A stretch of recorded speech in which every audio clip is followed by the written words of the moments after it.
What's going on, my friends? I was just on here yesterday talking about all this. Well, good news. As far as I know, we're on board with the builder. I think that's great. Basically, as I was talking about yesterday, what it boils down to is that this company, when they do these tiny homes, they do these portable buildings or these sheds. They only have a federal and a state permit. Basically, they file for the permit for so much width for a small company that to be able to pay into that. I mean, to give you an idea, to bring this house in, what I'm going to have them do is build the house and a 10 by 16 shed that's going to match the house.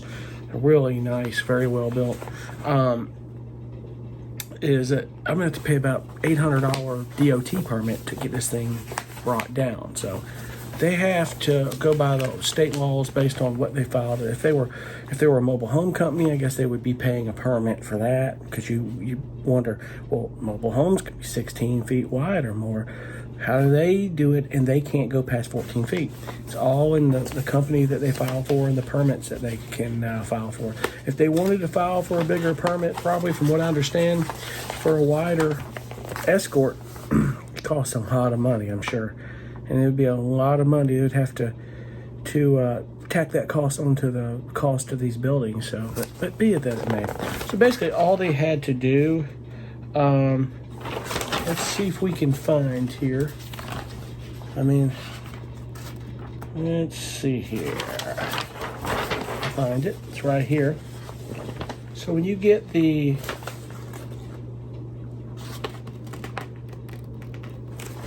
width of the building, and I don't know if this is going to show up on camera or not.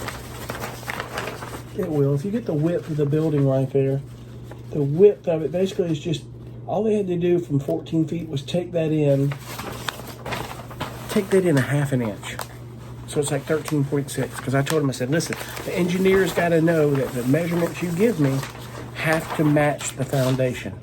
And basically, you got to tell me what you need that floor system to be to match the foundation. Because he's got to go change the dimensions of the foundation, the width, and the house. And that's all he's got to do. He's got to reprint these. And I mean, I'm going to pay him a little more money for doing this because it wasn't his fault. And we just didn't. They didn't give us the information. I'm not. That toner and paper, doing 5 copies of this is expensive. You know, I don't want him to be shelling all that stuff out to do that. I mean, some people wouldn't think to offer more money, but you know, I wouldn't want him, you know, feeling uncomfortable to ask. The right thing to do is, you know, I'm gonna give him $100 more to do this. I mean, all he's got to do is just, he's got a really cool eraser system. He is one of the few engineers left that do everything, all his drawings by hand. He doesn't do computer CAD. And you know, today's times you get these guys doing computer CAD, you know, and they just print everything out. He prints it out, but what he does, he scans everything in. He's old school. He's a lot older. He's of retirement age. I guess he's in his 70s. To give you an idea, he was a Vietnam veteran, so he's of that age. But he's still going strong and loves doing this. I mean, this guy can, it's amazing how he can draw this stuff. He's got a knack for doing it. So he's been doing this for about 50 years. He's been doing it a long time. He's been in the construction business. He actually said that if I had my license, I'd go down there with a few of y'all. I'd help y'all get this thing built up, but I don't. I can't do it. So, but be it that it may. It's going to be a lot easier going through Legacy because what we determined is, and I said this yesterday, good luck on finding framers that will even do it, and it's a hell of a lot more in cost. So, and basically, as I said yesterday, I may not have, that contractor does high-end homes on Kiowa over here on the ocean and various homes around Charleston, all over. He basically said, finding these framers is impossible, but the cost is a lot more. He said, they're going to build the same thing as what I'm going to build for you by these plans, and let them do it. If they can do it for a better cost, go for it. Because, like I said yesterday, for 25 grand, they're going to do the shed complete and this house complete except the inside. I've got to we'll put steps on the front and do the inside. So the concrete guy and I are going to get on getting all that pad with the foundation and everything. We'll get steps put on it. My concrete guy's got a network of people. I think we can get the sheetrock put in, get it mud. And I'm going to insulate. And I'm going to prime, paint, and do trim.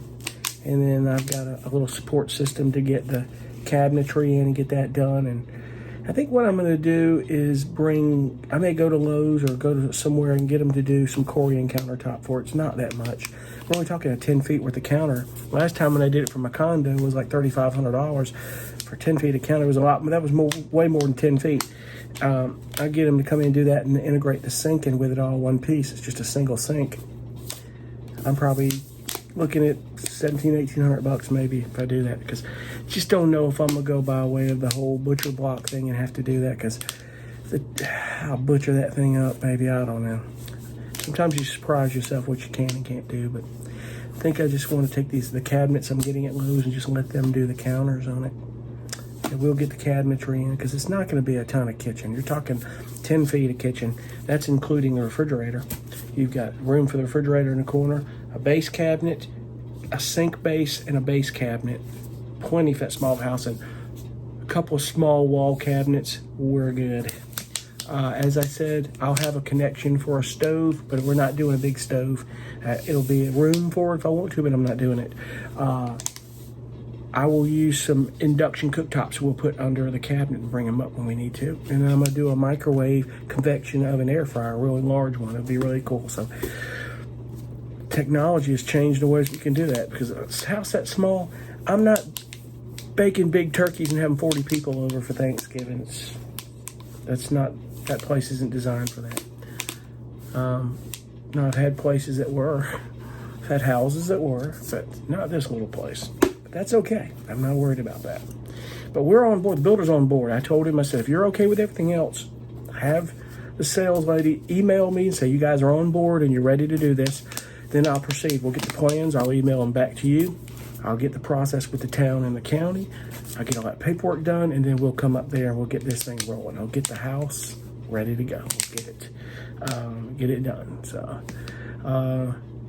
So far, it's going to be an adventure, because there's going to be some obstacles. I already know this. I'm prepared for it. I am absolutely prepared for this. But I think we got a little tiny home going. I think this is going to be cool. I'll get my home base situated. Thank God. I can have my studio all in one place and everything good to go. I'm so looking forward to that. And then from there, we'll look to maybe another RV, or it'll be a Class B, or building me another one out of a van like I did. So we'll have to decide on that, because when you get an RV, your insurance is a lot less. I remember I talked about when you get one of these little commercial vehicles, if you're not using commercial, the minimum, you're going to pay a couple $100 a month insurance on that, because it's the rating of that vehicle. You're lucky if you get any less than that. So insurance can be pricey on those vehicles. If you get an RV, I mean, I paid on my Winnebago Trend, was a B plus C, Class C, B plus. And you look at the videos, past videos of it, you'll see it way back a couple years. My insurance was only $57 a month. Now, for some, it may be a little bit more, but I've been with Progressive since year 2000. I've already have a car on the policy.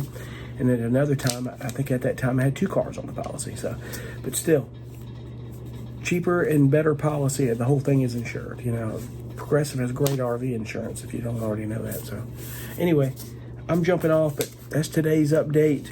We've got a go for the builder. That was one of my biggest worries. We got that. Now it's to get through all the approval process with the county. That's going to be a few trips back and forth. They're going to, I hope I don't piss them off, but I'm not a seasoned contractor, so I'm going to have a lot of questions. They're going to know me on a first name basis. They're going to know everything there is to know about me. They're going to feel like they've known me for years, and that we're best friends, we hope, not enemies. Hopefully best friends. So they're really good people down at the county. They really are so far.